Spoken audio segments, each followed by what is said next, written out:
Madelpi, tell me another adaptation, please. The bark. So the moth will not eat the tree. Yeah, exactly. What else does bark do? What else is a function of bark? Who can tell me a function? Yes, Mr. Bill, Mr. Pingu. It protects the tree. It protects the tree, but what else does bark do? Let's try to take it another step, okay? We know bark protects the tree, but why else do you think you need to have a big woody stem? Elsa. Because they are heavy and they need big woody stems to carry the top. Yeah, exactly. So trees are really big, right? You know, the redwood is the biggest tree in the world. How big is the bark, or how big is the stem on a redwood? It's really thick, right? It's really, really, really thick. Remember the plants we grew in class? They were really, really small. They don't need to have that much support. They don't need something which is going to help them grow really, really big and upright, because they're not going to grow that big. But if a tree is going to grow really, really, really, really, really, really big, and you have a thick woody stem, not only for protection, but you also have it for growth as well. Who can think of another plant adaptation, please? Let's see. Ava, you have not said anything in the last couple of days. Please give me another plant adaptation. Venus flytrap. The Venus flytrap. What adaptation does the Venus flytrap have? It can eat bugs. And why does it eat bugs? Mr. Monkey. Because they don't get enough nutrients from the soil. Exactly. So Venus flytraps they live in, how do I describe this? Kind of like a swamp. So you know what a swamp is, right? A swamp is a layer of earth that it has a lot of water and a lot of running water as well. So when you have a lot of running water, what the water does is it takes away and moves a lot of the nutrients from one particular place, and it moves them somewhere else. It moves them something called silt. So when you have a lot of running water, all of the nutrients from the ground are continually washed away. As they're washing away, what happens is there's no nutrients in the soil. A Venus flytrap grows here. It's not like a Venus flytrap turns around and says, do you know what, I need to move house because there's not enough nutrients here. They grew the ability to eat flies and to take nutrients from flies. Jasmine, tell me one plant and one adaptation, please. A cactus. A cactus has spines, so animals won't eat it. Yeah, perfect. So what I want you to remember is that most plants and even most animals have adapted to survive where they are and where they are from. What I want to do is now I want to talk about the plant life cycle. Who can tell me what is the first thing that happens in a plant? Dino. I think it is a plant growing from the seed. Yeah, a plant growing from the seed, right? So all plants start as a seed. This is a seed. We have a seed. What happens next? It's grow into a seedling. Yeah, it grows into a seedling. Cool. So we have a seed. It's now grown into, like, let's say this, okay? This is a small little seedling. What happens after a seedling? Annie, there we go. You just showed up. So Annie. It starts to have leaves. Yeah, it starts to have leaves. Okay. So after it starts to have leaves, what happens next? I'm going to share my screen with you, okay? A plant will always start with a seed. Always. Remember this, always. Think about a human's life cycle as well. This might be an easier way to understand it too. So people always start as babies, and you're born as a baby. You then start to grow. You get bigger. You become a kid. Then you become an adult. And then at some point you are going to have your own children. And what happens is you have a baby, the baby is born. It's the same again, okay? It's a constant circle. It's a constant point. Imagine you are here. Imagine you are this red arrow on the life cycle. And that's you being born. The yellow is the part of you where you're a baby. The green part is when you're a kid. The blue part is when you're a teenager. The orange part is when you are an adult. And the red part is when you're old and you can't walk anymore. You need a wheelchair. But at some point there's a baby in here and the cycle starts again. So the word cycle, you've seen it before. You see it with words like bicycle, tricycle, unicycle. They all mean to move, okay? So it's a constant movement. The plant does the exact same thing. When you think about the plant life cycle, if you think about a seed, okay? So a seed starts within a fruit, then becomes a young plant, a mature plant. You then get a flower. From the flower, you are then growing seeds. you create a fruit, and the cycle starts again and again. And this is where the male and female parts of the plant come in, right? So we spoke about this before. We spoke about the anther and the filament being the male parts, and we spoke about the stigma, the style, and the ovary being the carpel, the pistil section, okay? So these are all instrumental to the plant's life cycle. What are the male parts of the plant for? Who can tell me? Yes, Monkey, what are the male parts of the plant for? Are for pollination. They are used for pollination. Okay, yep. Annie, Annie, tell me what the male parts of the plant are for. The anther holds the pollen grains, and Yeah. the filament supports the anther. Yeah, awesome. Really good answer. We have the male parts of the plant. This is the filament, and this is the anther up here. Remember I told you yesterday, you know when you eat Cheetos and you take out your hand is orange, right? Because there's just Cheetos and Cheeto bits and Cheeto paste everywhere. It's the same with pollen. Pollen works the exact same way. When a bee goes to eat the nectar off a plant, it doesn't look where it's going. It doesn't say, oh no, there's a load of pollen on that anther. I don't care, I'm hungry. So the bee covers itself in pollen. As the bee covers itself in pollen, and it doesn't care that it's covered in pollen, it then goes, do you know what? I'm still hungry. Ooh, look, there's a plant over there. I'm going to go eat that plant as well. I'm a hungry, hungry, hungry bee. And that's how pollination occurs. What's the reason for pollination? What does pollination do? Yes, Annie. The pollination will form a seed inside the ovary or ovule, and will Now, form a seed and is that fertilization or pollination?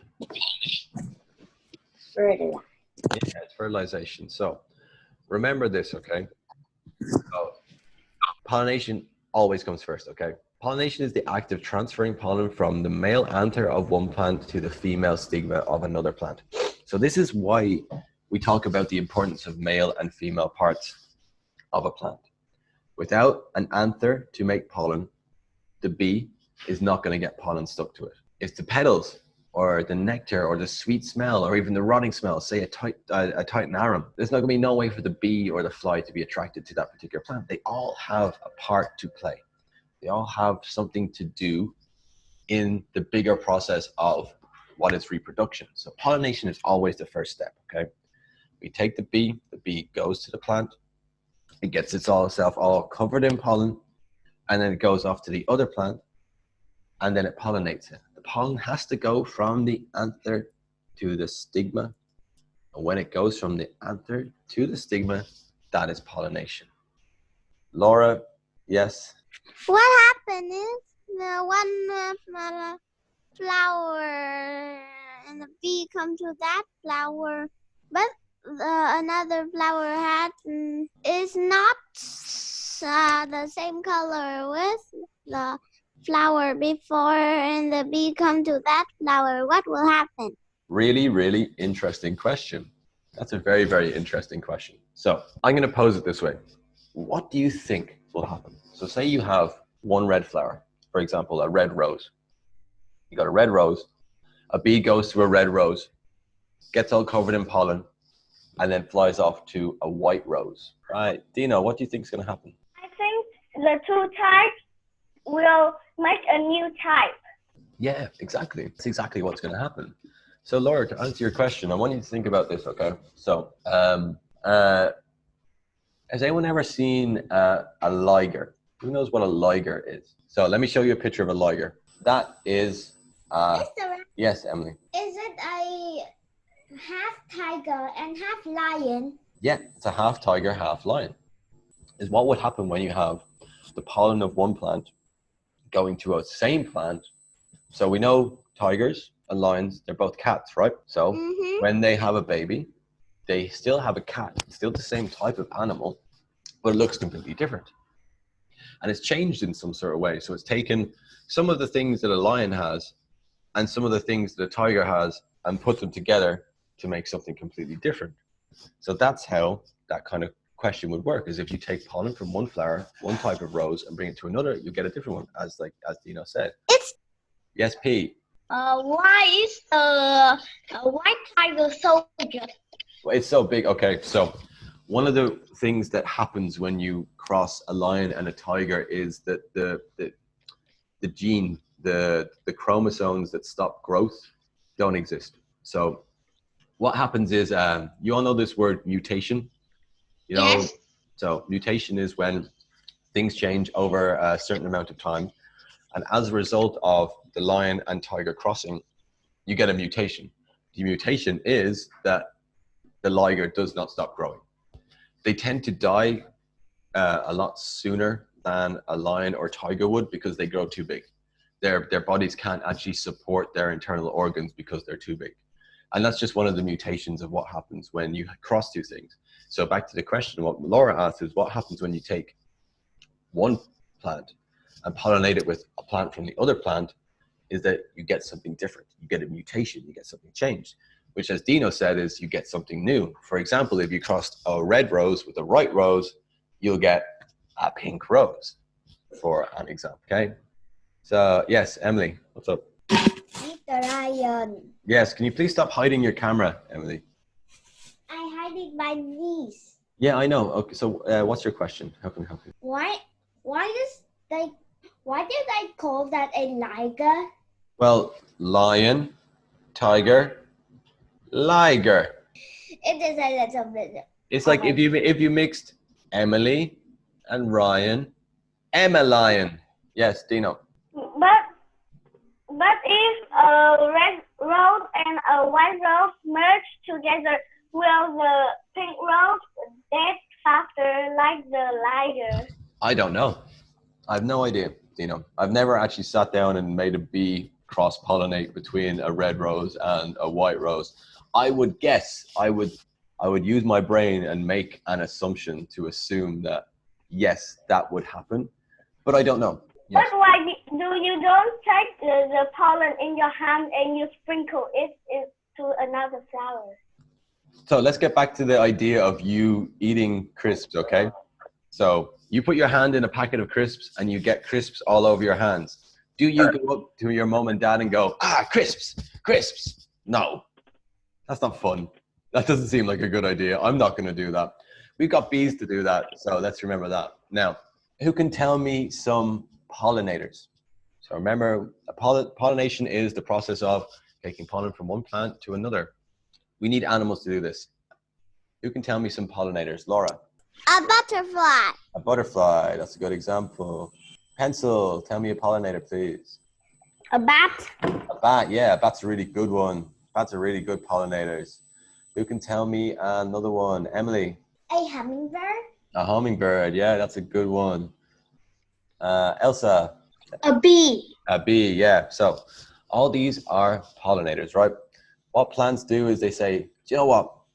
I need animals to help me. I watched a really interesting thing, a documentary yesterday about a specific type of dolphin.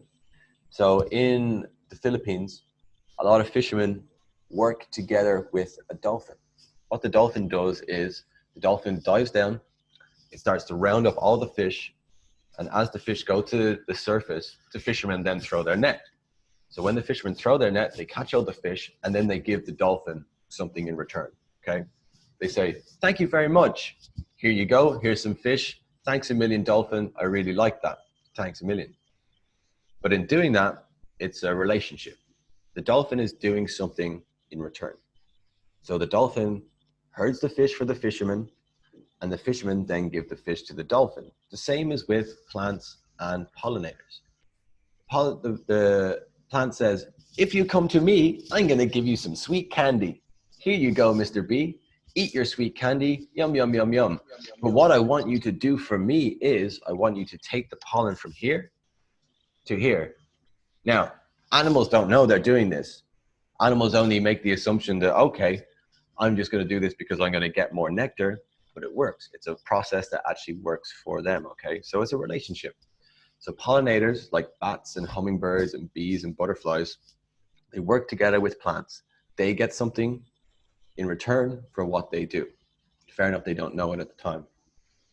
Yes, Dino, do you have a question? But if a bee half covered in pollen, then came back to the nest, will the pollen came off the body of the bee?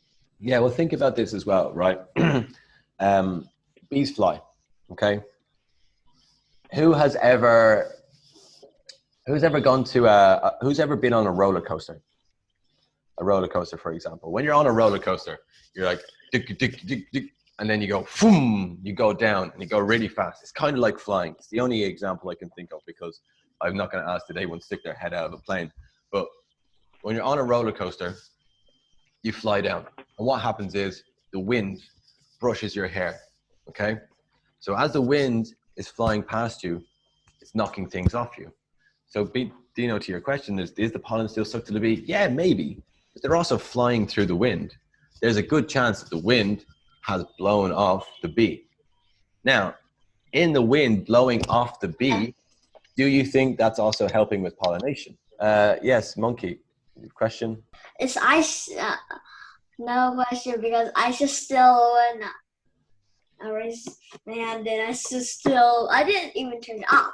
All right. Oh, okay. Yes, Kent. Kent, you have a question? Yes. Yes. What's your question? How's a liger?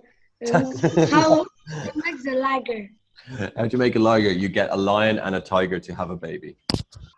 Okay, so the purpose of pollination is to make sure that we can make new flowers, okay? So we spoke about this earlier. These are all different types of pollinators: bees, butterflies, wasps, moths, beetles, flies, birds, bats. The wind is even a pollinator, and you are even a pollinator as well. So all of these contribute to making sure we get pollen from one place to another. Are they a dollfish? Like a dolphin with a fish? No, because Okay. when you reproduce, in order for you to make a baby or make a new baby, for example, let's take the liger as an example. Okay, you have a lion and a tiger. They're both types of cat, right? They're both really big cats. They're the same species. If you were to take a dolphin and a fish, they're not the same. A dolphin is a mammal and a fish is a fish. So if a dolphin and a fish were to make a baby, they wouldn't be able to make a baby. It doesn't work. Like that type of that crossbreeding is the word, it doesn't work because the necessity of, say, the male parts and the female parts, they don't mix. They don't go together. So if you were to use the example of a plant and try to make, say, a tree and a flower come together to make a tree flower, it's not going to work because they're different species. They don't work the same. A rose and a rose, yes. A sunflower and a sunflower, yes. An orchid and an orchid, yes. An oak tree and a dandelion, no, it doesn't work. That the idea of inherited genes only works with the same species. Yes, Emily. What about if you have a hibiscus and a lily? No, different types. They're different types of flower. Mr. Ryan, Yes. the dolphin has birth.